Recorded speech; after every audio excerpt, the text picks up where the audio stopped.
Last class में हम लोग डिसोल्यूशन का प्रोसेस देख रहे थे और डिसोल्यूशन का प्रोसेस था कि उसमें आपको सबसे पहले बताया था कि एसिड को कैसे क्लोज किया जाता है। एसिड को क्लोज करना स्टेप 1 था, स्टेप 2 था लाइब्रेरी को क्लोज करना और स्टेप 3 था एसिड को रियलाइज करना।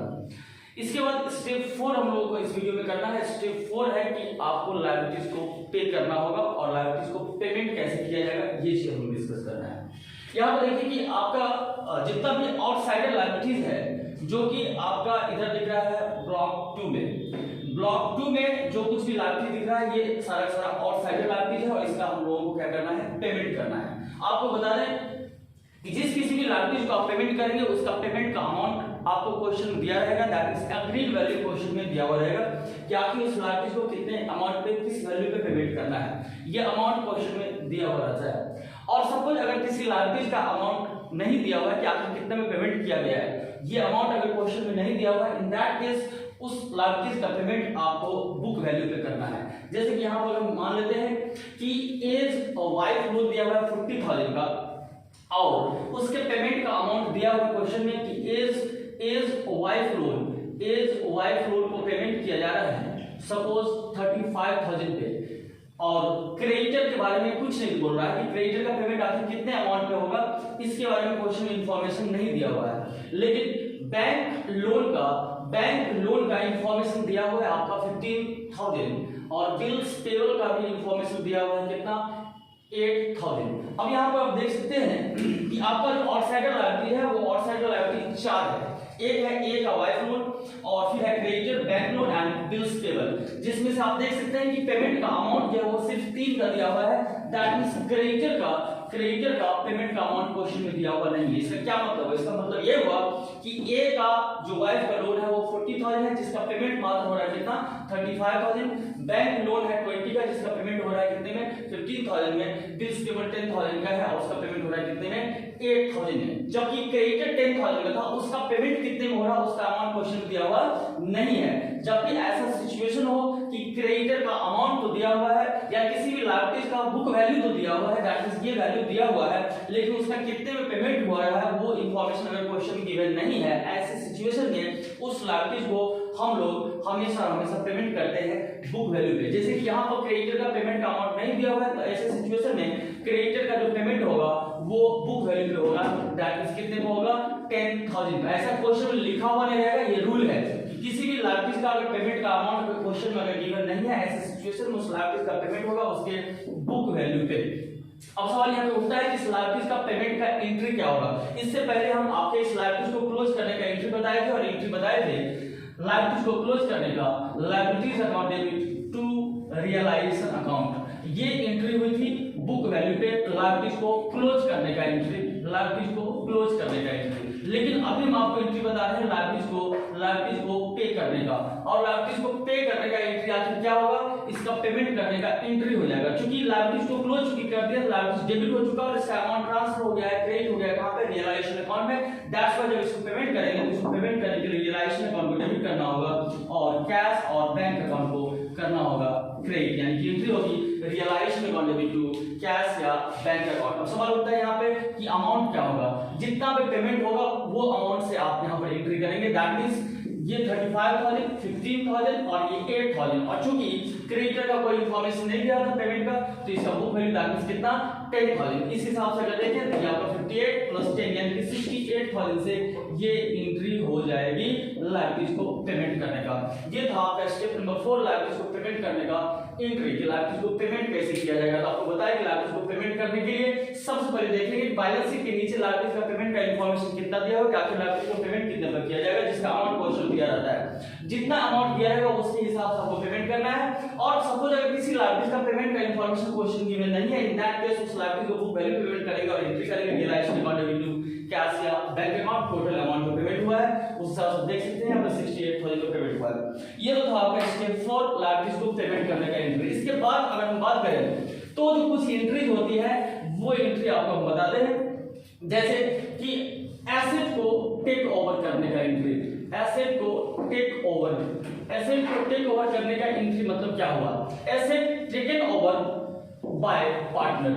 अगर सपोज यहाँ पे चूंकि फॉर्म का डिसोल्यूशन हो रहा है, अब ऐसे सिचुएशन में अगर फॉर्म का डिसोल्यूशन हो रहा है, ऐसे सिचुएशन में आप देख सकते हैं कि यहाँ पर एसेट जो दिख रहा है आपका फर्स्ट ब्लॉक में land building furniture stock debtor वगैरह, और ये फर्स्ट ब्लॉक में इधर भी है बियर prepaid expense approved income. Suppose इस एसेट को आप क्लोज कर रहे हैं, बेच रहे हैं, लेकिन अगर मान लीजिए कि एबीसीएन कंपनी पार्टनरशिप फॉर्म है जिसमें 3 पार्टनर है, A B and C. Suppose B कहता है कि भाई इस बिल्डिंग को ना बेचने की जरूरत नहीं है, बी ये बिल्डिंग जो है वो बी खुद लेने के लिए तैयार है। दैट मींस बी कह रहा है फर्म को कि इस बिल्डिंग को बेचो मत, ये बिल्डिंग हम खुद लेंगे। दैट मींस बी जो है इस बिल्डिंग को क्या कर रहा है, टेक ओवर कर रहा है। बी टेक ओवर कर रहा है कितने को, किसको, बिल्डिंग को। अब बिल्डिंग कितने का है, 40,000। अब जरूरी नहीं है कि बिल्डिंग जो है वो 40 का है, दैट मींस 40 पे ही टेक ओवर होगा, नहीं। क्वेश्चन में हो सकता है कि आपको ऐसा बोल दे कि बिल्डिंग 40 का था लेकिन बी टेक ओवर कर रहा है 35 पे या 45 पे, और अगर कुछ नहीं बोलेगा दैट मींस तो मानिए कितने पे टेक ओवर कर रहा है, 40,000 पे। अब बात को समझने की कोशिश कीजिए, अगर किसी पार्टनर के द्वारा अगर किसी एसेट को टेक ओवर किया जाता है, मींस व्हाट, जिस एसेट को फर्म बेचना चाह रहा था वो एसेट पार्टनर बोल रहा है कि इसको बेचने की जरूरत नहीं है, वो एसेट हम खुद ले रहे हैं, दैट मींस हम खुद टेक ओवर कर रहे हैं। अब देखिए अगर बी अगर इस एसेट को बिल्डिंग, जो बिल्डिंग किसका है, ए बी सी तीनों का, जो कि बी अकेला खुद इस बिल्डिंग को टेक ओवर करना चाहता है, ये बिल्डिंग पूरा लेना चाहता है, कौन, बी। तो अब इस बात है कि अगर कितने में लेना चाहे, या तो उसका अमाउंट दिया रहेगा, और अगर अमाउंट नहीं दिया रहेगा तो मानिए जितना बुक वैल्यू है उतने पे लेना है, दैट मींस 40,000 पे। मान के चलते हैं यहाँ पर 40,000 पे यानी कि बुक वैल्यू पे ही टेक ओवर कर रहा है। अगर सपोज बी इस बिल्डिंग को टेक ओवर कर रहा है बुक वैल्यू यानी कि 40,000 पे,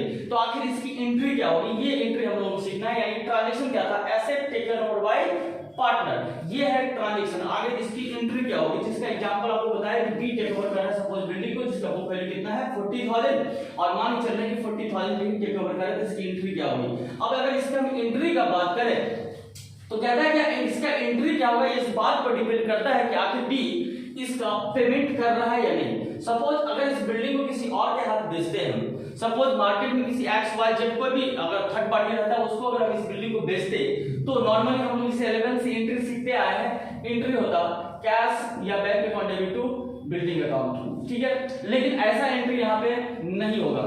यहाँ पे अगर हम इस बिल्डिंग को बेच रहे हैं और यानी कि बिल्डिंग टेक ओवर कर रहा है कौन, बी, तो अब कहता है कि इसका एंट्री क्या होगा, कहता है इसका एंट्री क्या होगा, ये इस बात पर डिपेंड करता है कि बी इस बिल्डिंग के बदले में पेमेंट कर रहा है इमीडिएटली, पेमेंट इमीडिएटली कर रहा है या नहीं कर रहा। पेमेंट इमीडिएटली कर रहा है मींस व्हाट, बिल्डिंग लिया और तुरंत पैसा दे दिया। अगर ऐसा सिचुएशन है तो सिंपली एंट्री हो जाएगी एसेट को बेचने का, यानी कि सिंपली एंट्री हो जाएगा कैश या bank account debit to realisation account, कितने से, 40,000 से। हम क्या कह रहे हैं कि इस बिल्डिंग को बी टेक ओवर कर रहा है, और अगर बी टेक ओवर कर रहा है और तुरंत उसका पेमेंट कर दिया सपोज बी, तो एंट्री हो जाएगी कैश या bank account debit to realisation account 40,000 से। लेकिन चूंकि बी पार्टनर है तो हो सकता है कि बी पेमेंट ना करे, इसका मतलब ये नहीं कि बी को बिल्डिंग फ्री में मिल जाएगा, नहीं, बी को भी पेमेंट करना पड़ेगा, लेकिन पेमेंट नहीं भी कर सकता है, क्योंकि अगर बी पार्टनर है और पेमेंट नहीं करेगा तो जितने का बिल्डिंग है उतना पैसा बी के कैपिटल में से एडजस्ट हो जाएगा, यानी कि बी का कैपिटल उतना से कम कर दिया जाएगा, और फिर उसकी एंट्री हो जाएगी बी कैपिटल अकाउंट डेबिट और टू हो जाएगा क्या चीज, रियलाइजेशन अकाउंट, कितने से, 40,000 से। यानी कि हम समझा रहे हैं, आप ये चाह रहे हैं कि एसेट को टेक ओवर करने का एंट्री क्या होगा, ये इस बात पर डिपेंड करता है कि जो पार्टनर एसेट टेक ओवर कर रहा है वो उस एसेट के बदले में at the same time payment कर रहा है या फिर नहीं कर रहा। अगर पेमेंट कर रहा है तो ये एंट्री हो जाएगी कैश या बैंक टू रियलाइजेशन, और अगर पेमेंट नहीं कर रहा है दैट मींस उस पार्टनर के कैपिटल को एडजस्ट कर दिया जाएगा, एंट्री हो जाएगी partners capital account debit to realisation account. ये तो आपको एंट्री बताया हम एसेट को टेक ओवर करने का, अगर कोई पार्टनर एसेट को टेक ओवर करता है तो। सेम इसी तरीके से अगर कोई लायबिलिटीज है, जिस लायबिलिटीज को कोई पार्टनर टेक ओवर करता है, सपोज कोई लायबिलिटीज है जिस लायबिलिटीज को टेक ओवर कर रहा है कोई पार्टनर, और कोई पार्टनर टेक ओवर कर रहा है, जैसे सपोज मान लेते हैं यहाँ पर लायबिलिटी है, यहाँ पर क्रेडिटर है सपोज 10,000, हम क्रेडिटर की बात कर रहे हैं, यानी कि इस क्रेडिटर 10,000 का है, इसको टेक ओवर कर रहा है सपोज ए। अब देखिए यहाँ पे ये जो लायबिलिटी है, इस लायबिलिटी को पेमेंट करने की रिस्पांसिबिलिटी, इसको पेमेंट करने की जिम्मेदारी किसकी है, फर्म की दैट मींस एबीसीएन कंपनी की। और जब एबीसीएन कंपनी को इस लायबिलिटी का यानी इस क्रेडिटर का पेमेंट करना था, लेकिन ये कहता है कि भाई इस क्रेडिटर का पेमेंट हम खुद करेंगे, दैट मींस फर्म को पेमेंट नहीं करना है, इसको पेमेंट करने की जिम्मेदारी रिस्पॉन्सिबिलिटी हम खुद लेते हैं। तो ऐसे सिचुएशन में हम ये मान चलेंगे कि क्रेडिटर को ए ने टेक ओवर कर लिया। तो ऐसे सिचुएशन में कहता है कि एंट्री क्या होगा, तो कहता है इसका एंट्री सिंपल सा बात ये है कि चूंकि इस क्रेडिटर को पेमेंट करने की रिस्पॉन्सिबिलिटी थी किसकी, फर्म की, और इसके बदले पेमेंट कौन कर रहा है, ए। दैट मींस ए फर्म के लिए पेमेंट कर रहा है, ये जो पेमेंट कर रहा है वो फर्म के यहाँ पे पेमेंट कर रहा है। दैट मींस ए जो है वो पैसा लगा रहा है फर्म में, दैट मींस ए का कैपिटल इंक्रीज करेगा और इसका एंट्री हो जाएगा realisation account debit to A's capital account. अगर मान लीजिए कोई इसका अमाउंट दिया हुआ अदर, तो अदर अमाउंट हो जाएगा, और अदर अमाउंट नहीं दिया हुआ है तो जो बुक वैल्यू है वही हो जाएगा। हम यहाँ पे मान चल रहे हैं कोई अदर इंफॉर्मेशन नहीं दिया हुआ है, इसलिए उसके बुक वैल्यू से एंट्री हो जाएगी। ये तो आपको बताया है एसेट को टेक ओवर करने का और लायबिलिटीज को टेक ओवर करने का एंट्री, अगर एसेट और लायबिलिटीज को किसी पार्टनर के द्वारा टेक ओवर किया जाता है तो। फिर इसके बाद अगर हम बात करें तो इसमें एक होता है आपका अनरिकॉर्डेड एसेट और अनरिकॉर्डेड लायबिलिटीज की कहानी।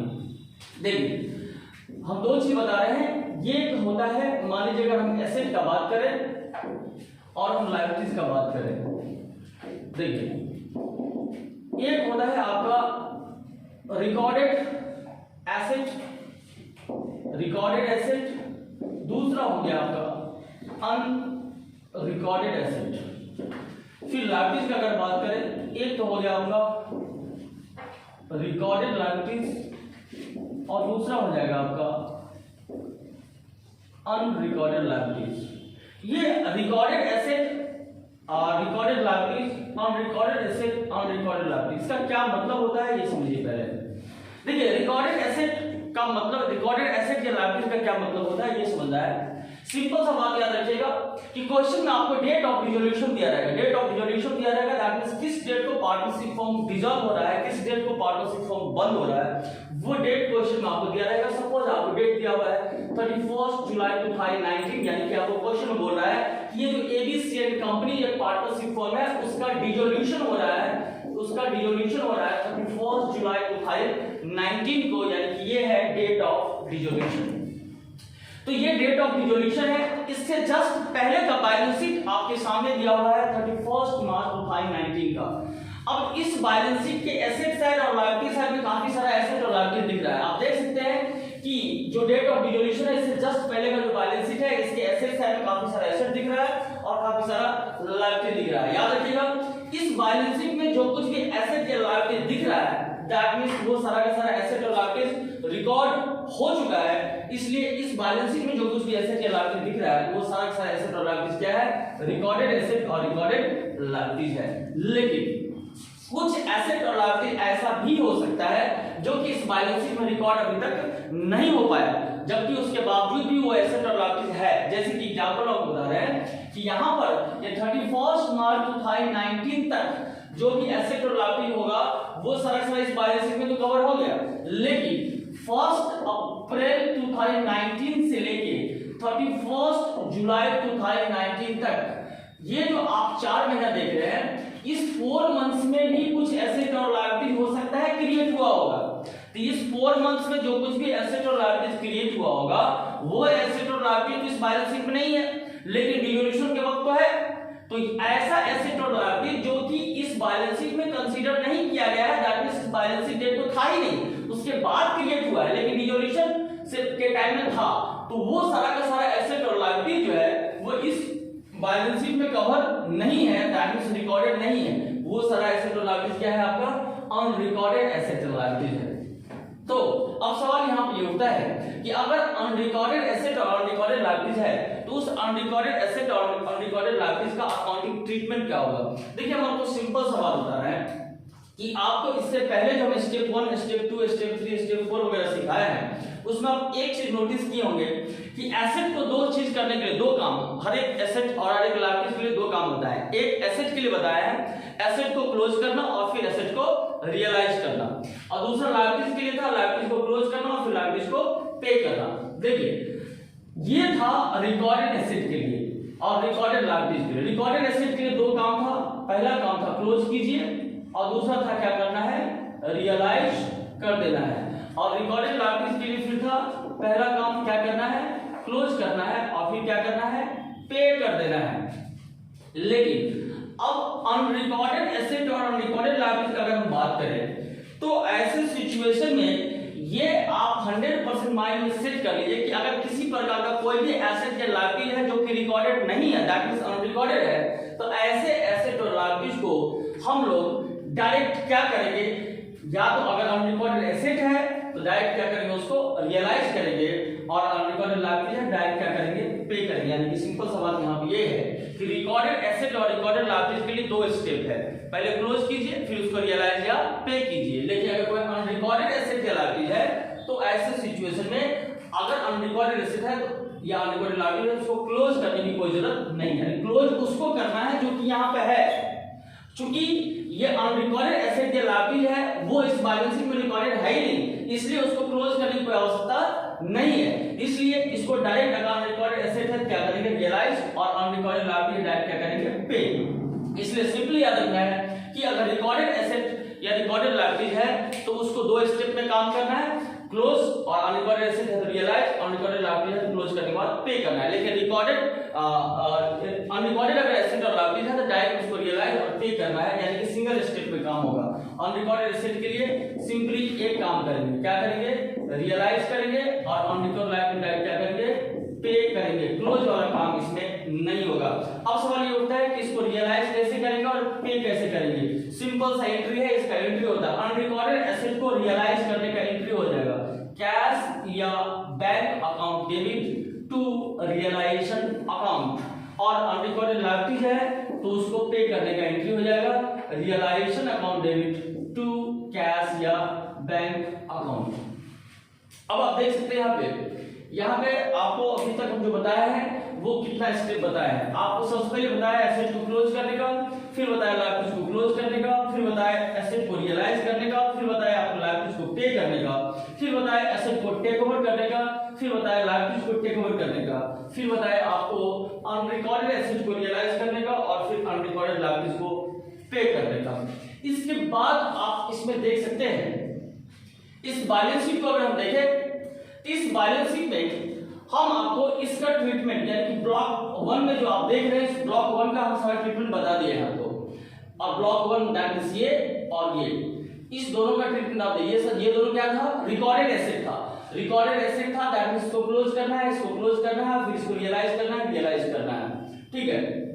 उसके बाद आप देख सकते हैं कि रिकॉर्डेड लायबिलिटीज, ये ब्लॉक 2 में आप देख सकते हैं, यहाँ पे ब्लॉक 2 में रिकॉर्डेड लायबिलिटी, इसको क्या बताया आपको, क्लोज करना है और फिर क्या करना है, पे करना है। तो क्लोज करना है तो इसको क्लोज करना सीखे, ये सब तो लास्ट वीडियो में ही बताया था आपको, क्लोज करना और फिर पे करना। इसको क्लोज करने का एंट्री सीखे थे हम लोग, और पे करने का एंट्री भी बताया। लेकिन प्रोविजन में एक बात याद रखना है आपको कि प्रोविजन को सिर्फ क्लोज करना है, उसको पेमेंट करने की जरूरत नहीं है, जबकि इसके बावजूद भी ये ब्लॉक 2 में नहीं है, ब्लॉक 2 में है। That means what, that means ये आपका रिकॉर्डेड लायबिलिटीज है, ये भी रिकॉर्डेड लायबिलिटीज है, लेकिन प्रोविजन के अलावे जितने भी रिकॉर्डेड लायबिलिटीज आप देख रहे हैं इसको क्लोज करने के साथ साथ पे भी करना है। प्रोविजन को सिर्फ और सिर्फ क्लोज करना है, इसका पेमेंट नहीं करना है आपको। इसके बाद अगर हम बात करें अदर इंफॉर्मेशन का, जो आप देख सकते हैं ब्लॉक 3 में, ब्लॉक 3 में जो है आपका इंफॉर्मेशन देख रहे हैं, ये सारा पार्टनर्स कैपिटल से रिलेटेड है। इधर भी लायबिलिटी साइड में ब्लॉक 3 और एसेट साइड में ब्लॉक 3 आप देख रहे हैं, ये सारा आपका पार्टनर्स कैपिटल से रिलेटेड इंफॉर्मेशन है, और ये सारा कहां जाएगा, पार्टनर्स के कैपिटल अकाउंट में। पार्टनर्स के कैपिटल अकाउंट में किस तरीके से जाएगा ये आपको दिखाते हैं। पार्टनर्स का कैपिटल अकाउंट बनेगा, और पार्टनर्स के कैपिटल अकाउंट में आप देख सकते हैं क्योंकि 3 पार्टनर है A B and C, A B and C, तो इसमें इसका डिस्ट्रीब्यूशन होगा। यहां पर सबसे पहले ओपनिंग कैपिटल आप देख सकते हैं, बाय बैलेंस बीडी 50,000, 30,000 एंड 20,000, ये तो ओपनिंग कैपिटल देखिए यहां से उठ के चला जाएगा, ये इसका काम खत्म हो गया। इसके बाद जो जनरल रिजर्व है आप जैसा पढ़े हुए हैं अभी तक, जनरल रिजर्व को क्या किया जाता है, डिस्ट्रीब्यूट किया जाता है पार्टनर्स के बीच प्रॉफिट शेयरिंग रेशियो में। तो ये 30,000 का जनरल रिजर्व है उसको डिस्ट्रीब्यूट किया जाएगा पार्टनर्स के बीच, उसको डिस्ट्रीब्यूट कर देंगे हम लोग। सपोज मान लो 30,000 को रैंडमली डिस्ट्रीब्यूट कर दे रहे हैं, सपोज 6,000, 14,000 एंड 10,000, ये डिस्ट्रीब्यूशन हो गया जनरल रिजर्व का। फिर अक्यूमुलेटेड प्रॉफिट है, इसका भी डिस्ट्रीब्यूशन हो जाएगा, आपका अक्यूमुलेटेड प्रॉफिट चला जाएगा पार्टनर्स कैपिटल अकाउंट के क्रेडिट साइड में सपोज 10,000 है, 5,000 है एंड 5,000, हम किसी रेशियो में डिस्ट्रीब्यूट नहीं कर रहे हैं, रैंडमली डिस्ट्रीब्यूट कर रहे हैं इसको। फिर पीएल अकाउंट का क्रेडिट बैलेंस आप देख सकते हैं 10,000 है, ये आपका मान लेते हैं 5, 3 एंड 2000, यहाँ पर इसका भी डिस्ट्रीब्यूशन हो गया। आप देख सकते हैं कि ये जितना भी चीज था वो चला गया है पार्टनर्स के कैपिटल अकाउंट के क्रेडिट साइड में। अभी ब्लॉक 3 का दो आइटम इधर भी दिख रहा है, ये आप advertisement suspense and accumulated loss, ये दोनों फिक्स्ड एसेट है और ये दोनों पार्टनर्स के कैपिटल अकाउंट के डेबिट साइड में आएगा। टू एडवर्टाइजमेंट सस्पेंस 25,000 है, सपोज यहाँ पे 12,000, यहाँ पे 8,000 और यहाँ पर लेते हैं 5,000। फिर जाके आपका एक्यूमुलेटेड लॉस आप देख सकते हैं, ये आपका है 15,000, तो यहाँ पर आपका हो जाएगा 8, 4 एंड 3,000, इसका भी डिस्ट्रीब्यूशन आपका हो गया। ये तमाम चीजों को पार्टनर्स के कैपिटल अकाउंट के क्रेडिट साइड में और डेबिट साइड में हम रखते हैं। आप एक चीज नोटिस किए होंगे, जिस इंफॉर्मेशन से पार्टनर्स का कैपिटल अकाउंट इंक्रीज करेगा, बढ़ेगा, जिसको कि हम पार्टनर्स के कैपिटल अकाउंट के क्रेडिट साइड में रखे हैं, जो कि बैलेंस शीट के लायबिलिटी साइड में था। और कुछ इंफॉर्मेशन ऐसा है जो जिससे कि पार्टनर्स के कैपिटल का बैलेंस डिक्रीज करेगा, जो कि बैलेंस शीट के एसेट साइड में दिख रहा था, उसको पार्टनर्स कैपिटल अकाउंट के डेबिट साइड रखे हैं। कुछ नहीं किए हैं, जो प्रॉफिट शेयरिंग रेशियो होगा उसमें डिस्ट्रीब्यूट करके रख देना है। यानी कि आप धीरे धीरे देखिए तो आपका बैलेंस शीट खत्म हो रहा है। हम आपको स्टार्टिंग में बताए थे कि डिसोल्यूशन ऑफ पार्टनरशिप फॉर्म का सिंपल सा मतलब ये है कि जो डेट ऑफ डिसोल्यूशन होगा उससे जस्ट पहले का जो बैलेंस शीट होगा, उस बैलेंस शीट को हर हालत में क्या करना है, क्लोज कर देना है। दैट मींस उस बैलेंस शीट में हर एक आइटम जो भी दिख रहा है उसको एक एक इंफॉर्मेशन को क्लोज करना है, दैट्स ऑल, और आपका बैलेंस शीट क्या हो जाएगा, क्लोज। तो इस बैलेंस शीट में आप देख सकते हैं कि इस बैलेंस शीट में कितनी चीजों को हम खत्म कर चुके हैं। ब्लॉक 1 कंप्लीट हो गया आपका, ये पूरा ब्लॉक 1 खत्म हो गया, प्रोविजन का ट्रीटमेंट बताया आपको। इधर आपका ब्लॉक 3 आप देखिए कहां पे गया, इधर का ब्लॉक 3 देखिए आप इधर पे गया। अभी आपका ब्लॉक 2 का काम हो गया, अभी बचा हुआ है सिर्फ आपका ब्लॉक 4 एंड इधर ब्लॉक 5। तो देखिए अगर हम का बात करें ये ब्लॉक 5 का, तो ब्लॉक 5 में सिंपली आपको बता रहे हैं कैश या बैंक अकाउंट बनता है। कैश अकाउंट बनाइए या फिर बैंक अकाउंट बनाइए। यहां से ये जो बैलेंस आप देख सकते हैं, cash in hand, cash at bank का 40 और 30,000 देख रहे हैं आप, ये सीधे टू बैलेंस बीडी करके यहाँ पे 70,000 आप कह सकते हैं, यहाँ पे उठ के आ जाएगा 40 और 30, ये भी यहाँ से उठ के चला जाएगा। हर एक का जगह अपना अपना स्पेस फाइनल है ऑलरेडी पहले से कि कौन सा इंफॉर्मेशन कहां पे दिखेगा, वो इंफॉर्मेशन वहां पे अपने आप एडजस्ट हो जाएगा। अभी बचा हुआ है एज लोन। याद रखिएगा कि कभी भी अगर पार्टनर्स का लोन अगर आपको बैलेंस शीट के लायबिलिटी साइड दिया हुआ है, आप देख सकते हैं यहाँ पर 3 पार्टनर है ए बी सी, और यहाँ पे दिया हुआ है ए का लोन। ए का लोन दैट मींस ए ने लोन दे रखा है, यानी कि पार्टनर का लोन है। याद रखना है कभी भी अगर कोई पार्टनर का लोन अगर क्वेश्चन आपको दिया हुआ है, तो ऐसे सिचुएशन में उस पार्टनर के लोन का आपको सेपरेटली अकाउंट मेंटेन करना होगा डिसोल्यूशन के केस में। पॉइंट टू बी नोटेड कि अगर डिसोल्यूशन ऑफ पार्टनरशिप फॉर्म का कोई क्वेश्चन है और उसमें एक बैलेंस शीट दिया हुआ है, उस बैलेंस शीट के लायबिलिटी साइड में किसी पार्टनर का लोन अगर दिख रहा है, तो उस पार्टनर के लोन का अकाउंट आपको सेपरेटली मेंटेन करना है। जैसे कि यहाँ पर हम मेंटेन करेंगे एज लोन अकाउंट, और ए का लोन अकाउंट अगर हम बनाते हैं तो यहाँ से सबसे पहले ये जो 30,000 देख रहे हैं, ये उठ के यहाँ पे आ जाएगा बाय बैलेंस बीडी, ये आपका कितना हो गया 30,000। और अब सवाल यहाँ पे उठता है कि इसका पेमेंट क्या होगा, इसका पेमेंट कैसे होगा, यानी पार्टनर के लोन का पेमेंट कैसे होगा। देखिए इसमें दो केस इनफैक्ट आप कह सकते हैं इसमें 3 केस है। मान के चलते हैं यहाँ पे ए का जो लोन है, ए का लोन है 30,000 का।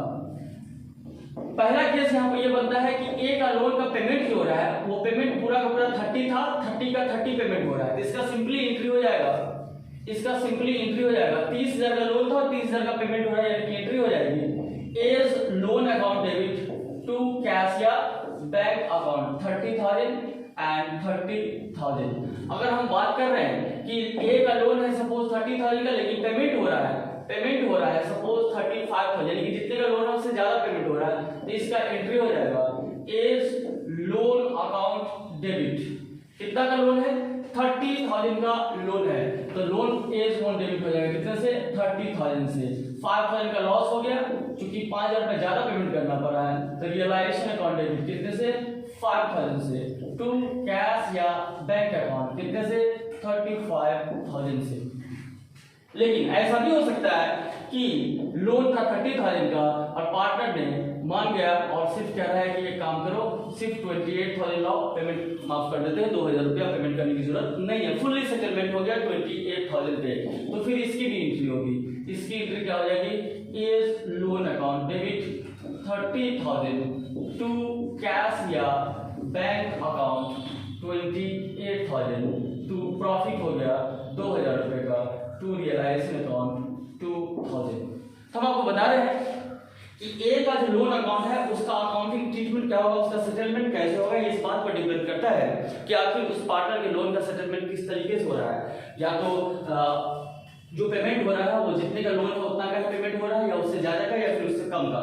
जो भी सिचुएशन होगा वो क्वेश्चन में बताएगा और उसके हिसाब से आप पेमेंट का एंट्री करेंगे। अगर मान लेते हैं क्वेश्चन साइलेंट है, यानी ए का लोन क्वेश्चन दिया हुआ है 30,000, लेकिन उसके बारे में कुछ नहीं बोल रहा है कि आखिर पेमेंट कितना किया जा रहा है, 35, 28, ज्यादा या कम, ऐसा क्वेश्चन कुछ भी नहीं बोला। जनरली ऐसा ही होता है कि क्वेश्चन साइलेंट रहता है। जब भी ऐसा सिचुएशन हो तब आप ये मानेंगे कि जितना का लोन है उतना ही पेमेंट हो रहा है। 30 था, 30 का पेमेंट हो रहा है, सिंपली एंट्री हो जाएगी एज लोन टू कैश या बैंक, और यहाँ पे एज लोन हो जाएगा टू कैश या बैंक अकाउंट। कितना, 30,000, यहाँ पे क्या हो जाएगा, क्लोज, ये लोन अकाउंट खत्म हो गई। ये तो आपको लोन का सेटलमेंट बताया आपको। अब देख सकते हैं यहाँ पे जो हम लोग पोस्टिंग की है उसकी भी एंट्री होगी। अगर एंट्री करने के लिए बोला जाएगा तो आप देख सकते हैं कि इन चीजों को हम डिस्ट्रीब्यूट किए हैं, इन चीजों को अगर हम डिस्ट्रीब्यूट किया जो कि पार्टनर्स के कैपिटल अकाउंट के क्रेडिट साइड में गया है, अगर उसका हम एंट्री करने की बात करें तो सिंपल सी बात है, उसका एंट्री क्या हो जाएगा, general reserve account debit, accumulated profit account debit, PL account debit to A B and C. लेकिन अगर डेबिट साइड में कोई इंफॉर्मेशन दिख रहा है, अगर उसको डिस्ट्रीब्यूट करने का हम बात करें, जैसे इन चीजों को हम डिस्ट्रीब्यूट किए तो उसका भी एंट्री हुआ है, उसका एंट्री क्या हुआ है, उसका एंट्री हो जाएगा आपका ए बी सी, ये तीनों डेबिट हो जाएगा, और to advertisement suspense to accumulated losses वगैरह आपका ये इसका एंट्री हो जाएगा। अब देखिए इतना करने के बाद ऑलमोस्ट आपका बैलेंस शीट, जो खाली इसमें ध्यान रखना है प्रोविजन के बारे में, प्रोविजन को सिर्फ क्लोज किया जाएगा, इसको पेमेंट नहीं किया जाएगा, जबकि ये भी लायबिलिटीज है। इसके बाद इसमें जो आपको सिचुएशन मिलता है वो सिचुएशन एक मिलता है रियलाइजेशन एक्सपेंस का। अब रियलाइजेशन एक्सपेंस का जो सिचुएशन मिलता है वो रियलाइजेशन एक्सपेंस के सिचुएशन का एंट्री होता है, उसमें अलग अलग केसेस है रियलाइजेशन एक्सपेंस से रिलेटेड। लेकिन उसमें आपको एक चीज बता दें कि रियलाइजेशन एक्सपेंस का जो भी एंट्री होगा वो तो बात की बात है, लेकिन इसमें सबसे पहले 2-3 चीज बचा हुआ है। आपका क्या क्या बचा हुआ है ये पहले समझ लीजिए। एक तो बचा हुआ है इसमें कि अगर मान लेते हैं कि रियलाइजेशन अकाउंट बनता है और रियलाइजेशन अकाउंट के बनने से प्रॉफिट या लॉस कितना हुआ है ये चीज, उसका डिस्ट्रीब्यूशन का एंट्री, एक ये चीज बचा हुआ है। एक आपका रियलाइजेशन एक्सपेंसेस में लगभग 4-5-6 केस होता है, उन चीजों का एंट्री। और फिर जब पार्टनर्स का कैपिटल अकाउंट बनता है तो पार्टनर्स के कैपिटल अकाउंट से या तो सरप्लस निकलता है या डेफिसिट निकलता है, उन चीजों का कंसेप्ट। ठीक है, इतना चीजों का कंसेप्ट हम लोगों को सीखना और है। इसके अलावे बाकी जितना भी चीज है वो सारा चीज आपको हम बताए हैं। देखिए अल्टीमेटली इस टॉपिक को इतना जो बचा हुआ है इसको तो हम आपको नेक्स्ट वीडियो में बताएंगे, लेकिन अभी जो बताया उसको हम कंक्लूड करते हैं कि आखिर आप अभी तक डिसोल्यूशन चैप्टर में आपको हम बताया क्या है। आपको हम simply dissolution of partnership form में बताया था कि एक पार्टनरशिप फॉर्म का डिसोल्यूशन करना है, मींस व्हाट, मींस जिस डेट को पार्टनरशिप फॉर्म का डिसोल्यूशन करना है उससे जस्ट पहले का बैलेंस शीट आपको क्वेश्चन दिया रहेगा, उस बैलेंस शीट को आपको क्लोज करना है। दैट मींस उस बैलेंस शीट के एसेट्स और लायबिलिटी साइड में जो कुछ भी एसेट या लायबिलिटी दिया होगा उसका आपको कहीं ना कहीं सेटलमेंट करना है। उसको सेटलमेंट कैसे करेंगे उसके लिए आपको स्टेप बाय स्टेप प्रोसेस बताए थे कि स्टेप 1 में बताए थे कि बैलेंस शीट के एसेट्स में जो कुछ भी एसेट्स दिया जाएगा उसमें से कैश बैंक और फिक्स्ड एसेट को छोड़ के बाकी जितने भी एसेट्स होंगे उन सारे एसेट्स को हमको क्लोज करना है, और उसकी एंट्री होगी realisation account debit to asset account, और एंट्री करेंगे हम लोग बुक वैल्यू से। फिर जाके आपको स्टेप 2 बताया था कि लायबिलिटीज को क्लोज करना है, जितने भी आउटसाइडर लायबिलिटीज होगा, लाइक क्रेडिटर हो गया, बैंक लोन हो गया, आउटस्टैंडिंग एक्सपेंस हो गया, बिल्स पेबल हो गया, बैंक ओवरड्राफ्ट हो गया, वाइफ्स लोन हो गया, जितना भी आउटसाइडर लायबिलिटी है उसको क्लोज करना है, वो भी बुक वैल्यू पे एंट्री हो जाएगी liability account debit to realisation account book value से। फिर बताया था आपको स्टेप 3 में एसेट को रियलाइज करने का एंट्री, और आपको बताया था कि एसेट को रियलाइज करने में जिस एसेट का रियलाइजेबल वैल्यू दिया रहेगा उस एसेट को उसके रियलाइजेबल वैल्यू पे एंट्री करेंगे, और रियलाइजेबल वैल्यू अगर नहीं दिया होगा इन दैट केस मानेंगे कि उस एसेट को रियलाइज नहीं किया जा रहा, और फिर एंट्री करेंगे कैश या bank account debit to realisation account. फिर बात आती है लायबिलिटीज को पेमेंट करने की, और लायबिलिटीज को पेमेंट करने का अगर इंफॉर्मेशन आपको दिया हुआ है क्वेश्चन कि किस लायबिलिटी को कितने अमाउंट पेमेंट किया जा रहा है, तो फिर उस अमाउंट से उस लायबिलिटी का पेमेंट करने का एंट्री करेंगे, और एंट्री होगा realisation account debit to cash या बैंक अकाउंट। और उसमें बताया था आपको कि अगर किसी लाइबिलिटीज का पेमेंट का अगर अमाउंट नहीं दिया हुआ है, एग्रीड वैल्यू नहीं दिया हुआ, तो इन दैट केस उस लाइबिलिटीज का पेमेंट करेंगे बुक वैल्यू पे।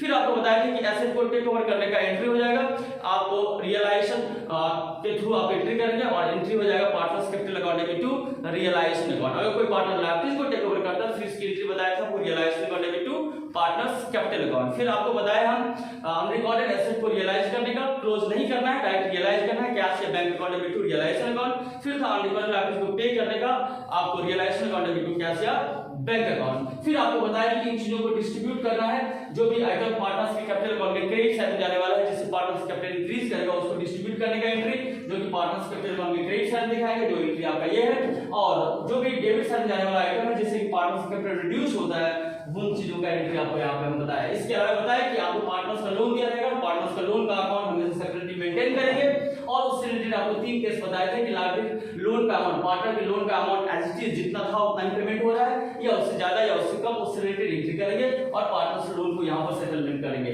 उसके बाद बताया कि कैश का बैंक अकाउंट बनेगा, जिसमें से आपको बैलेंस शीट कैसे साइड में जो भी कैश का बैंक का इंफॉर्मेशन दिखेगा उसको यहाँ पर ट्रांसफर करेंगे और उसके हिसाब से इसको क्लोज किया जाएगा। उसके बाद जो बचा हुआ चीज था वो सारा आपको बताना है नेक्स्ट वीडियो में। इस वीडियो में इतना ही। Thank you, that's all.